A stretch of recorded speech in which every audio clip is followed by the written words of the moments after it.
أعوذ بالله من الشيطان الرجيم. بسم الله الرحمن الرحيم.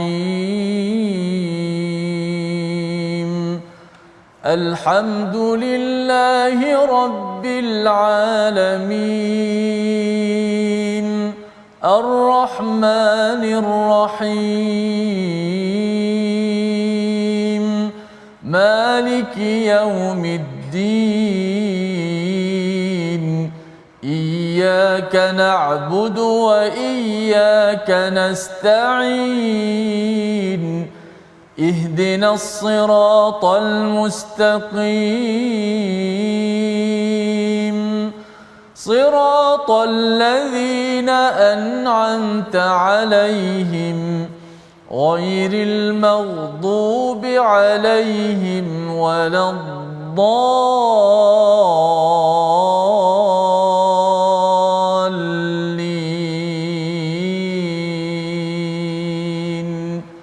آمين. Assalamualaikum warahmatullahi wabarakatuh. Alhamdulillah wassalatu wassalamu ala Rasulillah wa ala alihi wa man wala syada la ilaha illallah syada Muhammadan abduhu wa rasuluh. Allahumma salli ala sayidina Muhammad wa ala alihi wa sahbihi ajma'in. Amma ba'du. Apa khabar tuan-tuan dan puan yang dirahmati Allah sekalian? Kita bertemu dalam My Quran Time baca faham amal pada hari ini. Kita ingin meneruskan pengajian kita daripada halaman 451 daripada surah As-Saffat, surah yang mempunyai 182 ayat. Ayat yang pendek-pendek tetapi ianya memberikan hentaman ataupun teguran, mengingatkan kepada hati kita agar menjadi qalbun salim, ya, seperti Nabi Ibrahim. Dan semalam kita sudah pun melihat salah seorang tokoh muhsinin yang cemerlang, yang buat ikhlas itqan dalam hidup, iaitu Nabi Ilyas, di mana beliau mengingatkan kepada kaumnya untuk bertakwa. Dan pada hari ini kita bersama Al-Fadil Ustaz Tirmizi Ali. Assalamualaikum Ustaz. Waalaikumsalam. Apa khabar hari ini? Alhamdulillah, ya. Kita teruskan Ustaz, ya. Hari ini kita dalam halaman 451 bersama dengan tuan-tuan yang berada di rumah. Terus share dan kongsikan dengan rakan-rakan. Terus kita istiqamah pada juz yang ke-23 dan kita doakan sehingga ke hujung kita dapat melihat bagaimana pola dalam Al-Quran, bagaimana Allah benar-benar menyayangi kita sebagaimana kita baca dalam surah Al-Fatihah sebentar tadi. Mari kita sama-sama mulakan dengan doa ringkas kita. Subhanakala ilmalana illa ma 'allamtana innaka antal alimul hakim. Rabbi zidni ilma. Kita saksikan apakah sinopsis ringkasan bagi halaman 451, iaitu bermula daripada ayat 127 hingga 132. Kita menyambung kisah Nabi Ilyas dan ada pengikutnya yang kita akan lihat pada ayat 130 yang dipuji, yang diangkat oleh Allah Subhanahu Wa Taala. Dan kemudian pada ayat 133 hingga 138 kisah Nabi Lut, ya, kisah Nabi Lut bersama dengan ahli keluarganya, kecuali si isteri yang ditinggalkan, yang dihancurkan oleh Allah Subhanahu Wa Taala. Dan ada kisah Nabi Yunus pada ayat 139 hingga ayat 148. Dan daripada semua kisah ini Allah membawakan kepada kita kesimpulan bantahan pelbagai akidah orang-orang yang mensyirikkan Allah Subhanahu Wa Taala. Sama-sama kita baca ayat 127 hingga ayat 144 pada hari ini untuk kita dapat menghargai tokoh-tokoh cemerlang yang ihsan di dalam surah As-Saffat bersama Ustaz Tirmizi. Baik, alhamdulillah, terima kasih Fadil Ustaz Tuan Fazrul, penonton-penonton, sahabat-sahabat Al-Quran. Syukur pada Allah Subhanahu Wa Taala dapat meneruskan lagi nikmat bersama dengan Al-Quran Karim ini. My Quran Time baca faham amal terus sebarkan di Facebook TV Al-Hijrah. My Quran Time, tekan butang share dekat bawah, kita sebarkan Al-Quran kepada seluruh rakan-rakan kita, insya-Allah. Baik, sama-sama kita nak baca buku surat yang ke-451, sudah penghujung surah As-Saffat. Banyak kisah-kisah yang menarik untuk sama-sama kita belajar. Sudah pastilah bersama dengan insan-insan pilihan Allah. Itulah contoh-contoh ikutan yang terbaik para Nabi alaihissalatu wassalam yang akan kita belajar lagi pada hari ini. Jom kita baca ayat 127 hingga 144. A'udzubillahi minasyaitanir. فكذبوه فإنهم لمحضرون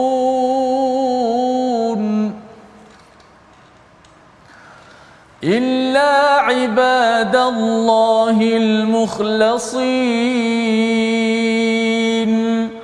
وتركنا عليه في الآخرين salamun ala Ilyasin inna kadzalika najzil muhsinin innahu min ibadinal mu'minin wa inna lutan laminal mursalin إذ نجيناه وأهله أجمعين إلا عجوزا في الغابرين ثم دمرنا الآخرين وإنكم لتمرون عليهم مصبحين وبالليل أفلا تعقلون وإن يونس لمن المرسلين إذ أبق إلى الفلك المشحون فساهم فكان من المدحضين فالتقمه الحوت وهو مليم فلولا أنه كان من المسبحين للبث في بطنه إلى يوم يبعثون صدق الله العظيم. Surah Al-Azim, kita telah bacaan daripada ayat 127 hingga 144. Kita menyambung kepada kisah Nabi Ilyas, ya, bagaimana beliau mengingatkan kepada kaumnya untuk bertakwa dan menyembah ataupun mengabdikan diri kepada Tuhan yang menjadi pencipta, bukannya kepada Tuhan Baal yang diberikan nama oleh mereka, dan nama kota mereka itu adalah Baal Bakkah yang berada di Jordan, ya, mengambil nama Tuhan yang mereka sembah, tetapi itu tidak benar.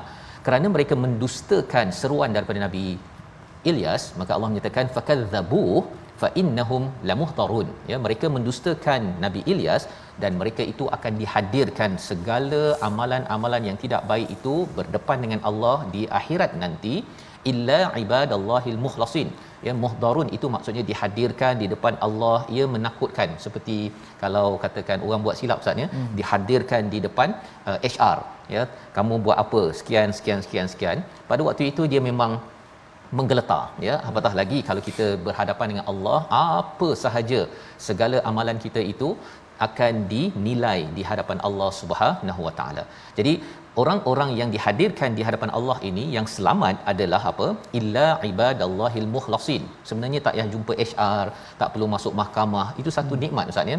Walaupun kadang-kadang kita tak buat silap, tapi kalau katakan sila pergi mahkamah, asyik pergi mahkamah saja, dia makan masa dan ia menghilangkan nikmat dalam kehidupan kita. Jadi siapakah yang dilindungi? Illa ibadallahil mukhlasin. Mereka yang diikhlaskan, ya, yang dilindungi oleh Allah Subhanahu Wa Taala. Sudah tentunya kerana apa? Mengikut kepada nabi-nabi, ya. Salah seorangnya adalah Nabi Ilyas yang menyeru kepada takwa, yang menyeru untuk beribadah kepada Allah yang esa. Wa tarakna alaihi fil akhirin. Sekali lagi diulang perkataan kami tinggalkan, kami abadikannya. Siapa? Nabi Ilyas fil akhirin, sampailah kepada zaman ini, ya, di mana Nabi Ilyas ini adalah sebagai satu susuk tubuh yang dimuliakan. Salamun ala Ilyasin, ya, salam sejahtera kepada Ilyasin. Perbincangan ulama Ustaz, ya, dia biasanya kalau awal tadi kita tengok pada ayat 1 2 3 Ilyas, tapi dekat sini ada Ilyasin. Ilyasin ini sebenarnya merujuk kepada pengikut Nabi Ilyas. Jadi bukan sekadar Nabi Ilyas, pengikutnya yang mukhlasin juga diangkat oleh Allah. Dijamakkan terus. Dijamakkan terus, ya. Jadi nak cerita pada kita ialah kita bukan nabi, tapi kalau kita ikut nabi yang ada, sebenarnya kita juga akan dimuliakan insya-Allah oleh Allah Subhanahu Wa Taala. Kita baca dalam surah Yasin, salamun qaulam mir rabbir rahim. Perlu berjuang, perlu mengikhlaskan diri kita ikut kepada perintah Allah. Inna kadzalika najzil muhsinin. Allah ulang balik semula, sesungguhnya ini balasan kepada orang yang cemerlang, orang yang muhsin, buat yang terbaik, ya, dalam hidup. Kalau kita tengok dalam Quran lebih 100 kali Allah menggunakan perkataan hasuna, ya, hasana ini nak menunjukkan kita perlu baiki, ya, baiki amal kita, ahsanu amala, ya, di dalam surah Al-Mulk, dan Allah membalas sebenarnya berdasarkan pada amal kita yang terbaik. Kita baca Quran Ustaz, ya, kadang-kadang ada masa kita tajwid tunggal langgang, ada yang terbaik. Sebenarnya Allah menjanjikan Allah balas yang terbaik. Tapi syaratnya apa? Nak jadi terbaik itu kita kenalah dari segi apa istilahnya kokak tu. Kita terus belajar dan sampai pada yang terbaik, jangan berhenti. Jangan berhenti sehingga kan kita harap Allah membalas daripada yang terbaik. Itu adalah ciri orang yang muhsin. Muhsin ini bukan orang yang ambil sambil lewa, ya, tidak buat secara terbaik ataupun bersungguh-sungguh itqan dan tidak kisah apa yang Allah sebut ataupun arahkan. Ikhlas, membersihkan Allah Subhanahu Wa Taala. Innahu min ibadinal mukminin, dan sesungguhnya Nabi Ilyas ini adalah di kalangan orang-orang yang beriman. Sekali lagi, mengapa diulang perkataan hamba yang beriman? Pasal ada hamba yang tidak beriman. Ada yang beriman tapi ada lagi sifat-sifat sombong. Jadi gabungkan dua perkara itu menyebabkan seseorang itu akan mendapat ganjaran yang mulia di sisi Allah Subhanahu Wa Taala. Kemudian kita masuk kepada kisah seterusnya. Allah mengangkat seorang lagi tokoh, iaitu Nabi Lut alaihi salam, ayat 133 sehingga ayat yang ke-136. Kita baca sekali lagi untuk kita sama-sama melihat bahawa Nabi Lut adalah juga sebahagian daripada mursalin yang perlu kita ikuti. Apa yang boleh kita belajar? 133 hingga ayat 136 bersama Ustaz Tirmizi. Ya, bila sebut Nabi Lut ni kita memang teringatlah kisah apa nama ni yang tidak pernah berlaku. Betul. Maknanya satu jenayah yang besar berlaku pada zaman Nabi Lut yang sangat-sangat mencabar Nabi Lut berdepan dengan kaum yang melakukan kita kata apa Ustaz? LGBT. LGBT. Masya-Allah. Mudah-mudahan kita menjadikan ini satu sempadan yang kuat dalam kehidupan kita untuk kita menjadi kuat seperti Nabi Lut alaihi salam yang ditinggalkan dalam Al-Quran, disebut nama dalam Al-Quran. A'udzubillahi minasyaitanir rajim. Wa inna Lutan laminal mursalin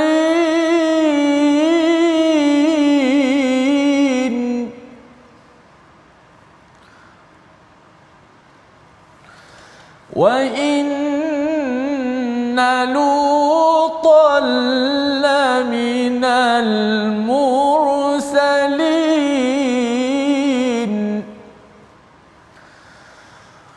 إذ نجيناه وأهله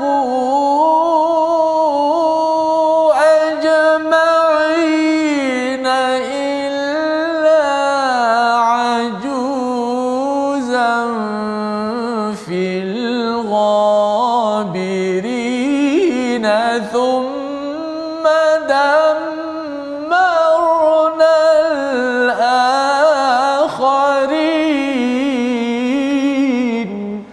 صدق الله. Surah Al-Azim, gitulah bacaan daripada ayat yang ke-133, ya. Dan benar Lut termasuk salah seorang daripada kalangan Rasul. Ingatlah ketika kami menyelamatkan baginda dan semua pengikutnya kecuali seorang perempuan tua, iaitu isteri kepada Nabi Lut bersama orang yang tinggal di kota tersebut. Kemudian kami membinasakan orang-orang yang lain. Wa thumma dammarnal akharin. Selain daripada Nabi Lut yang berhijrah ataupun lari pada waktu malam itu, meninggalkan kawasan dengan perintah daripada Allah Subhanahu Wa Taala.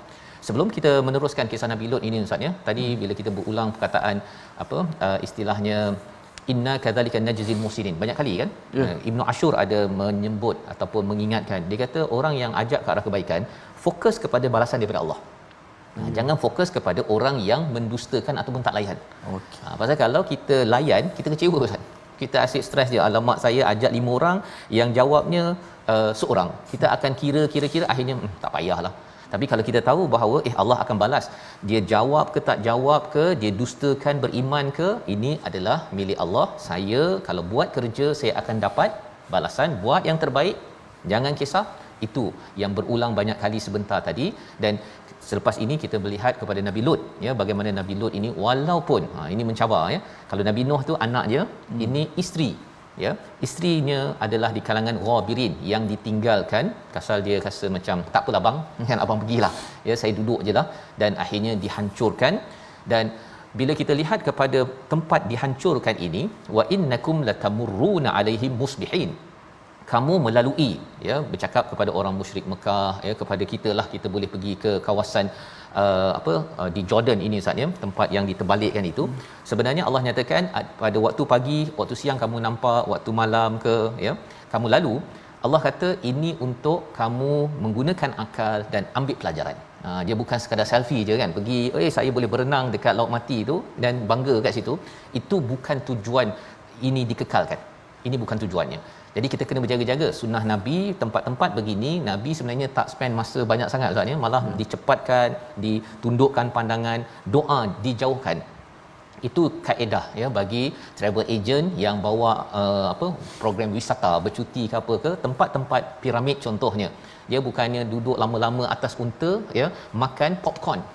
Ya, kena jaga-jaga pasal ini seruan daripada Allah, afala taqilun. Mengapa kamu tidak guna akal? Allah jadikan ini untuk kita fikir, bukannya untuk berhibur.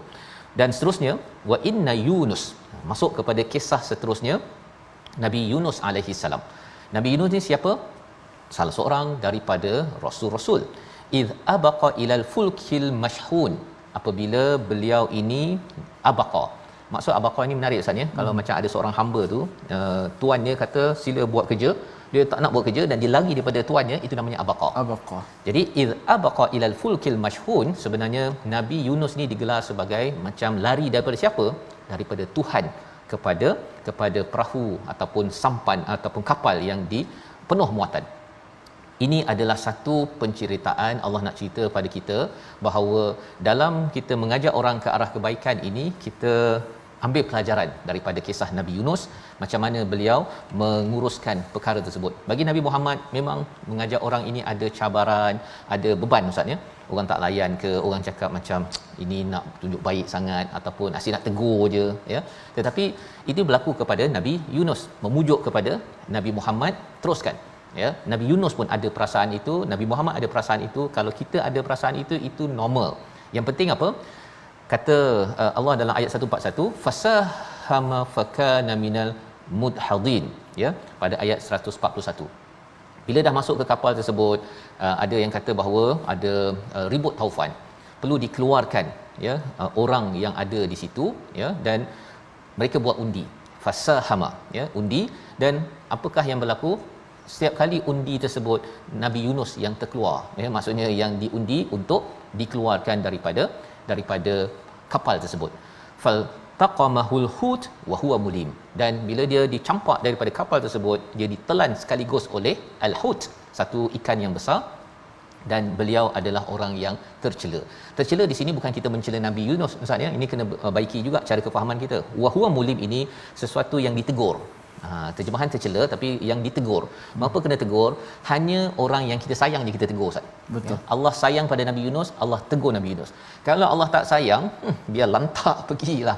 Dia tak payah ditegur, masuk perut ikan ke apa ke, tak payah. Jadi dalam hidup kita ini, kalau katakan ada ujian-ujian yang kita kena, itu teguran Allah, bukan Allah membenci kita. Membawa kepada perkataan pilihan kita pada hari ini, kita saksikan, iaitu abiqa, ya. Sebentar tadi kita tengok pada perkataan abaqa, melarikan diri. Sekali saja disebut dalam Al-Quran kerana ia melambangkan kalau kita ini mengajak orang ke arah kebaikan, apa yang Allah seru itu jangan kita ikut sangat perasaan kita sampai berputus asa, ya. Itu ditegur oleh Allah Subhanahu taala. Dan bila Allah tegur itu, apakah yang berlaku? Macam mana Nabi Yunus dapat bebas daripada perut ikan itu, kita akan perhatikan sebentar lagi.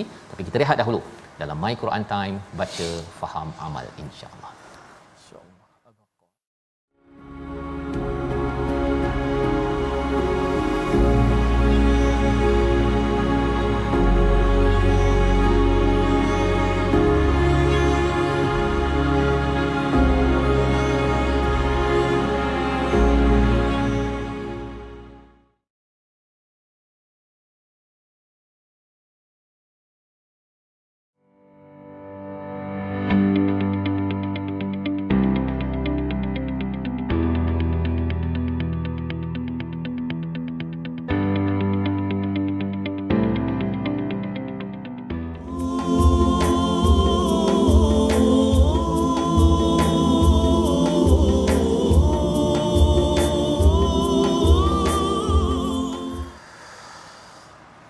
فالتقمه الحوت وهو مليم فلولا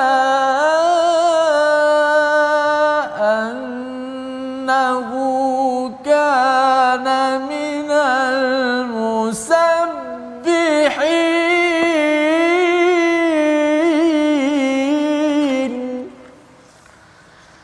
للبث في بطنه إلى يوم يبعثون.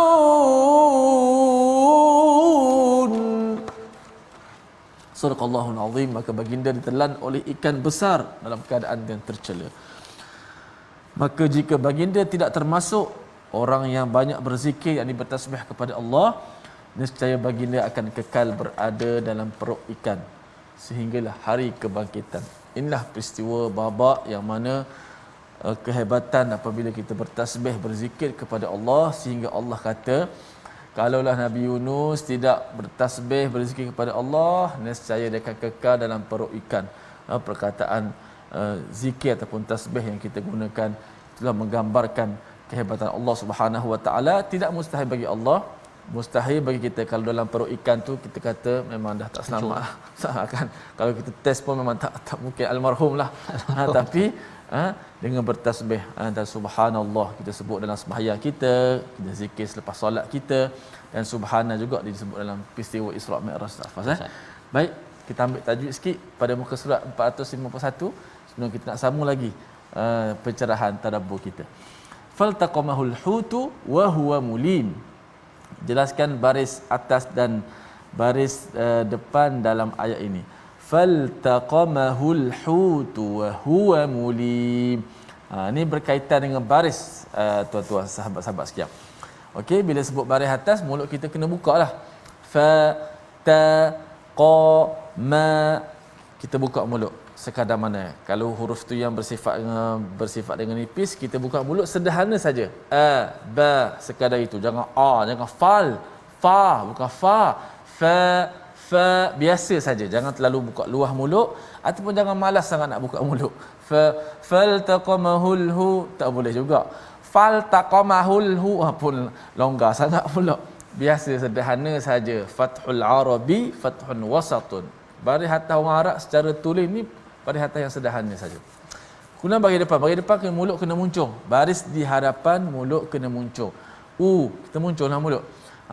Jangan wa huwa mulid, wa huwa mulid, wa huwa. Yang mana yang bagi depan kena muncung, yang baris atas kita buka. Faltaqamahul hutu wa huwa mulim. Faltaqamahul hutu wa huwa mulim. Baris bawah tak ada dalam ayat ni. Wallahu alam. Terima kasih ucapkan pada Ustaz Tirmizi untuk memastikan kita bunyikan dengan betul Ustaz ya, dan beri yang terbaik lah istilahnya baris atas, baris depan. Kadang-kadang dia pagi-pagi tu utama Ustaz ya, kalau baru bangun tidur tu begitu aja macam kumur-kumur ubat gigi tu kan. Jadi kita berikan yang terbaik kerana kita tahu bahawa ini semuanya akan dihadirkan di hadapan Allah. Satu baris yang kita buat bersungguh-sungguh ini, moga-moga Allah akan berikan kepada kita apa? Inna kadzalika najzil muhsinin, ya, moga-moga ataupun Allah kata sesungguhnya kami berikan yang terbaik. Ia bermula dengan kita baca buat yang terbaik, ya, walaupun orang lain mungkin sambil-sambil ya Ustaz kan, ataupun tak buat bersungguh-sungguh, tapi kita kerana mukhlasin, kita buat itu ikhlas kerana Allah Subhanahu taala. Tak kisahlah orang lain buat yang terbaik ke, baca sambil-sambil saja, kita buat yang terbaik. Baik. Jadi kita nak meneruskan kepada ayat yang telah kita baca tadi sampai ayat 144, ya, bila Ustaz menyatakan tadi Ustaz ya, falaula annahu kana minal musabbihin. Perkataannya, kalaulah bukan kerana Nabi Yunus ini musabbihin, orang yang selalu bertasbih, maka kekal dalam perut itu sampai kepada hari dibangkitkan. Maksudnya ialah sampai hari kiamat lah kan, maksudnya habislah kan, mungkin habislah dalam perut ikan ni, dia ada dia punya unsur enzim-enzim dia yang boleh menghancurkan. Itu sebabnya ia terselamat. Ada mekanisme, adalah kajian yang dibuat pada perut ikan Hud ini, dia ada satu kawasan yang memang terselamat. Allah dah letakkan satu kawasan. Kalau tidak, dia akan hancur sajalah, ya. Macam kita ada asid hidroklorik, kalau ini manusialah, ya.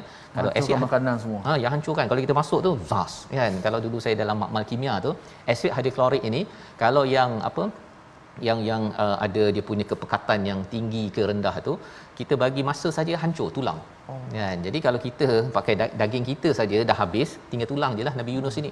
Tapi Allah selamatkan dengan satu amalan, iaitu kana minal musabbihin, ayat 143. Imam Qurtubi menyatakan, ya, rupa-rupanya kana minal musabbihin ini bukan kerana Nabi Yunus ini baru bertasbih dalam perut itu.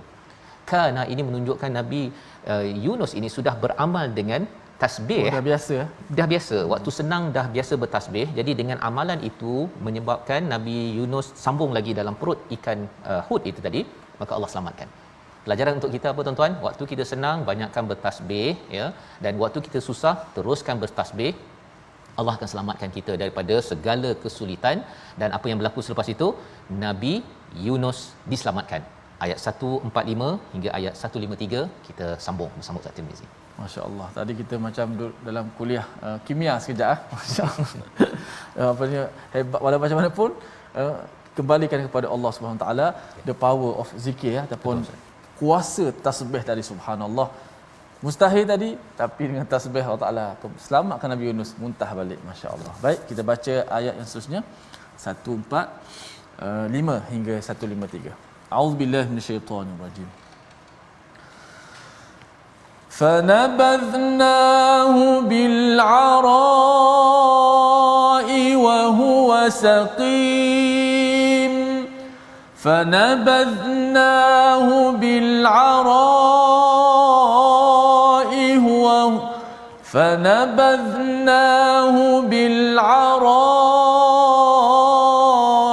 وهو سقيم وأنبتنا عليه شجرة من يقطين وأرسلناه إلى 100,000 أو يزيدون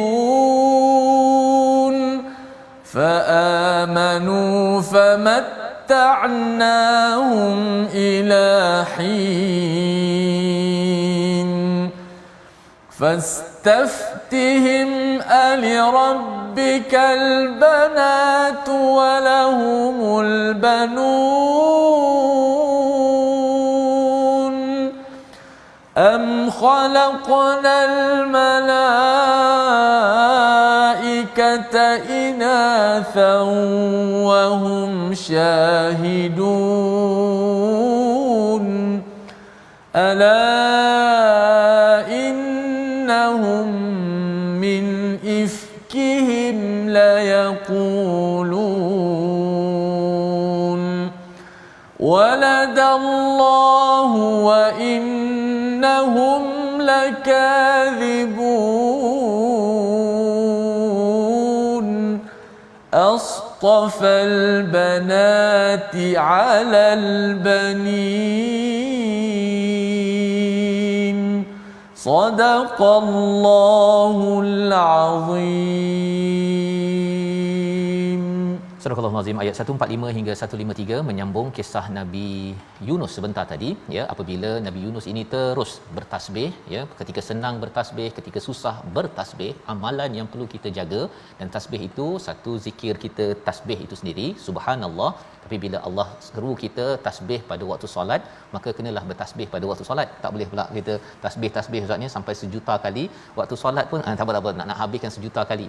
Ini nak ceritanya ialah tasbih itu membersihkan, menyucikan Allah, ikhlas dan ikut kepada apa yang Allah sudah tentukan. Pada waktu senang kita tasbih, waktu susah pada waktu tertentu, ketika kita berdoa di hujung surah As-Saffat ini juga ada subhana rabbika rabbil izzati amma yasifun, pun kita menyatakan subhanallah ataupun subhana rabbik, iaitu tasbih kepada Allah Subhanahu Wa Taala.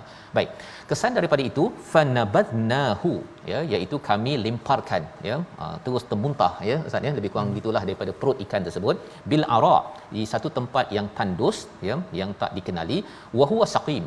Wahuwa saqim. Kalau kita pernah jumpa perkataan saqim ini, Nabi Ibrahim sudah ucapkan dalam surah ini juga bila orang ajak pergi tamasya, Ustaz, ya, sembah bintang tu, dia kata ana saqim kan, bahawa saya ni saqim. Kita tengok sebelum ini pada ayat yang mana tu, ya, kisah Nabi Ibrahim, iaitu pada ayat yang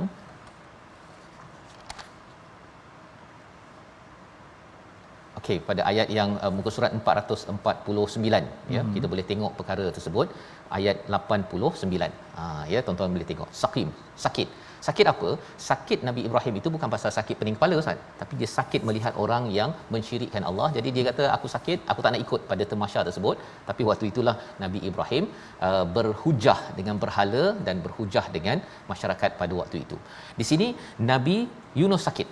Sakit ini kerana memang kurus, Ustaz, dalam tu, ya, kurus, ya, dengan keadaannya yang tidak cukup nutrisi lah, lebih kurang begitu, tetapi telah dihamburkan oleh ikan tersebut. Wa ambatna, nah ini mungkin kajian oleh para doktor, kena kaji, saya tak sempat melihat istilahnya apa. Kami tumbuhkan padanya satu pohon namanya yaqtin, diterjemahkan sebagai labu, tapi bukan labu biasa, Ustaz, ya. Yang ini mungkin perlukan kajian daripada ulama dan juga pakar, bagaimana menguruskan kepada isu bila tak cukup nutrisi dan sebagainya. Tetapi lepas itu apa yang berlaku? Nabi Yunus kembali sihat, ya. Ini perlu kita kaji. Tapi yang pentingnya pelajarannya apa? Bukan sekadar ilmu kedoktoran, nak ceritanya ialah Allah berikan ubat untuk sembuh. Kan, kalau Nabi Ibrahim memang cakap bahawa fa idza maridtu, apabila aku sakit, dia yang menyembuhkan, tetapi ada usaha yang ditunjukkan oleh Nabi Yunus alaihi salam. Samalah kita, Ustaz, ya, kita berusaha dalam hidup kita ambil ubat dengan izin Allah, bukannya kita bergantung kepada ubat tersebut. Wa arsalnahu, pada ayat 147, kami utuskan Nabi Yunus ini kepada 100,000 ataupun lebih orang pada waktu itu. Dan apa yang berlaku? Rupanya tadi Nabi Yunus keluar daripada kawasannya, orang ni tak nak beriman. Bila dah masuk perut ikan, keluar balik, mereka ni beriman. Apakah poinnya? Poinnya ialah hidayah bukan milik Nabi Yunus alaihi salam. Nabi pun Allah tak beri keizinan untuk memberi hidayah kepada kita. Lebih-lebih lagi, kita mengajak sahaja, Allah beri balasan. Jangan kita kawal kepada hasil orang mendustakan ke, percaya ke tak percaya ke. Jangan kita terlampau berkira. Kerana apa? Kerana khuatir ia menyebabkan kita ini jatuh semangat. Nabi Yunus ini dia membuat pilihan untuk istilahnya abaqa sebentar tadi, Ustaz, kan, melarikan diri daripada peraturan ketentuan Tuhan, bahawa sebenarnya ajak sahaja. Tapi ini realiti, kita akan mengalami perkara tersebut, tapi kita cepat-cepat ingat kepada kisah Nabi Yunus. Menarik ayat 148 itu, fa'amanu famatta'nahum ilahin, ya, mereka beriman dan kami berikan kesenangan kepada sampai satu masa. Biasa orang cakap, Ustaz, ya, kalau kita ni baca Quran, kalau saya ni beriman, saya ni memang tak boleh hidup senang ke? Kan, sebenarnya di dalam Al-Quran ada, kalau orang itu melampau mutrafiha, memang dia akan diberikan kesenangan ilahin. Tapi ayat ini sebagai dalil bahawa orang beriman pun boleh ada kereta bagus, rumah bagus, gaji bagus, kehidupan yang matta'nahum ilahin. Jadi pilihan kita apa, tuan-tuan sekalian? Nak hidup senang dengan beriman ataupun hidup senang tanpa beriman? Dan ada orang tanya, Ustaz, ya, tapi saya tak senang, kan? Jadi adakah saya ni kena melampau batas untuk jadi senang? Jawapannya, kalau sekarang tak senanglah dekat dunia ni, tak berapa senang, janganlah sampai dekat akhirat nanti pun tak senang juga. Kan, kalau dah senang kat sini, boleh juga senang di sana. Tak naklah kita senang di sini, bila sampai di akhirat nanti kita tak senang. Kerana apa? Kerana tidak memilih iman. Jadi imanlah paling tinggi yang Allah puji di dalam ayat 148 pada muka surat 451. Kita nak baca, ya, berganjaklah kepada satu topik seterusnya, ayat 149 150, bagaimana bila seseorang itu memilih iman, sebenarnya mengajar cara berfikir kita. Ayat 149 150 membawakan cara berfikir yang kemas untuk orang-orang yang beriman. Silakan, Ustaz. Baik, kita baca ayat 149 150, bagaimana membentuk cara kita berfikir dengan mantap melalui Al-Quran. Inilah yang menjadikan Al-Quran sebagai syifa kita semua. Bukan sekadar kita baca untuk mengambil barakahnya, tapi isi kandungan juga boleh menjadi syifa penawar kepada hati kita, ketenteraman hati-hati kita semua. Ayat 149 150.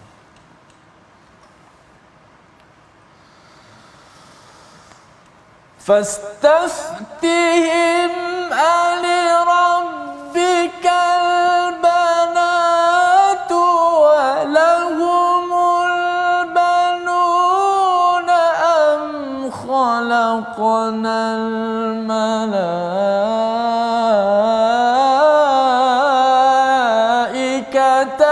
إناثا وهم شاهدون.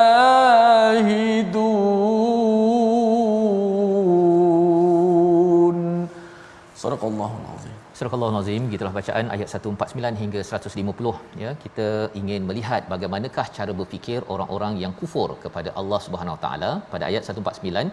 Maka tanyakanlah wahai Muhammad kepada mereka orang-orang kafir Mekah itu, apakah anak-anak perempuan itu untuk Tuhanmu sedangkan untuk mereka anak-anak lelaki? Kita cuba dulu faham apa yang berlaku di Mekah. Di Mekah Ustaz, dia kalau dapat tahu anak perempuan lahir, dia berubah muka. Dia rasakan macam anak perempuan kan, pasal anak perempuan ni nanti akan diambil orang kan, kemudian dari segi harta pusaka ke apa kurang berbanding dengan anak lelaki. Anak lelaki ni macam-macam boleh tolonglah, sebagai satu kebanggaan kepada orang musyrik di Mekah pada waktu itu. Dan adakah ianya masih lagu berlaku sekarang? Masih Ustaz, masih lagi ada orang yang bila anak lelaki, tahniah, anak perempuan tak apa, cuba lagi.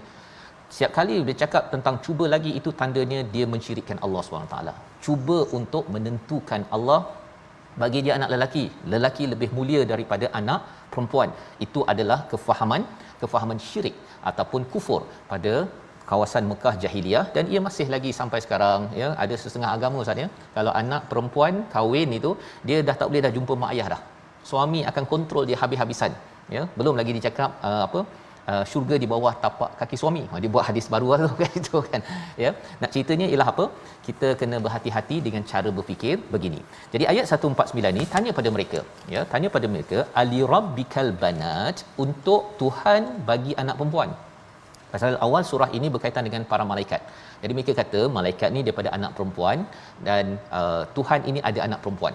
Ya, itu sebabnya ada istilah apa Ustaz ni, kalau orang bercinta tu dia ada cupid. Dia ada macam kepak tu kan, yang dia tank tu, dia buatkan bentuknya macam perempuan kan. Itu sahaja sudah melambangkan kesyirikan. Jadi tuan-tuan jangan sambut Valentine Day tentang cupid ke apa sebagainya, jangan kongsikan gambar-gambar begitu, kerana ia mengiyakan kepada konsep bahawa malaikat itu daripada anak perempuan. Dan bagi orang musyrik ini dia kata walahumul banun. Nabi kena tanya pada mereka, mengapa kamu bagi anak lelaki pula kepada diri kamu, anak perempuan yang baki-baki bagi Tuhan yang kamu tak suka, yang kamu suka kamu ambil. Dan cara berfikir beginilah yang sebenarnya kita nak belajar daripada ayat 149 ini dalam diri orang beriman yang ingin mewah ataupun ingin gembira di dunia dan di akhirat. Kita jangan ada baki-baki bagi pada Tuhan Ustaz ya. Kadang-kadang infak, kalau katakan nak derma tu, baju yang dah koyak-koyak tu sila hantar ke pusat bantuan banjir kan. Ini untuk Allah kan, untuk kita derma. Kita jangan buat begitu, kita bagi yang terbaik ya. Dan lebih daripada itu, kalau katakan dalam pendidikan contohnya, dululah tak ya, sekarang ni mungkin jarang berlaku. Kalau anak tu dia tak boleh perangai tak berapa okey sangat, dia pergi hantar madrasah kan.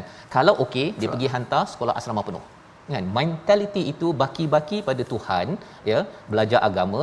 Yang terbaik itu dia gunakan untuk belajar kejuruteraan, doktor, tak salah menghantar itu, tapi dengan niat apa?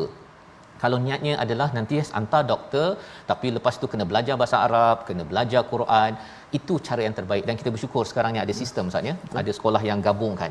Pasal mungkin dulu tak ada sistem itu, tetapi mentaliti baki bagi Tuhan, yang tak suka bagi Tuhan, yang terbaik untuk saya, itu adalah ciri orang yang tidak beriman ataupun kufur kepada Allah Subhanahu Wa Taala. Ayat 150, atau apakah mereka menyaksikan kami menciptakan malaikat berupa perempuan? Jadi ini satu pertanyaan ya. Engkau menampak ke malaikat tu memang ketika Allah jadikan perempuan? Jadi ini untuk menafikan segala cara berfikir yang dibawa oleh orang-orang kufur. Dan pada ayat 150, atau apakah mereka menyaksikan kami ataupun ayat 151, ingatlah di antara kebohongannya mereka benar-benar mengatakan Allah mempunyai anak. Satu, bagi baki-baki, kemudian mereka kata perempuan malaikat itu padahal tak tengok pun, dan yang ketiganya mereka mengatakan bahawa Allah ada anak. Dia cuba menyamakan Tuhan dengan makhluk, padahal sebenarnya Tuhan adalah pencipta.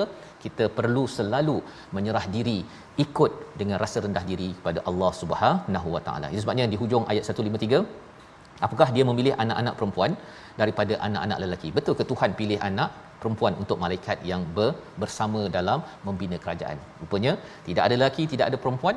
Ia adalah perkataan ifk, satu penipuan, dan dari tipu itulah maksudnya membawa pada cara fikir yang tidak benar tadilah, ya, bagi baki-baki jelah. Dan ini yang kita nak baiki. Apa lagi cara berfikir yang silap yang ada yang Allah tegur, kita akan saksikan esok insya-Allah. Tapi kita lihat dahulu resolusi halaman 451. Yang pertama, didik ahli keluarga agar patuh kepada Allah Subhanahu Wa Taala, namun keputusannya kita serahkan pada Allah.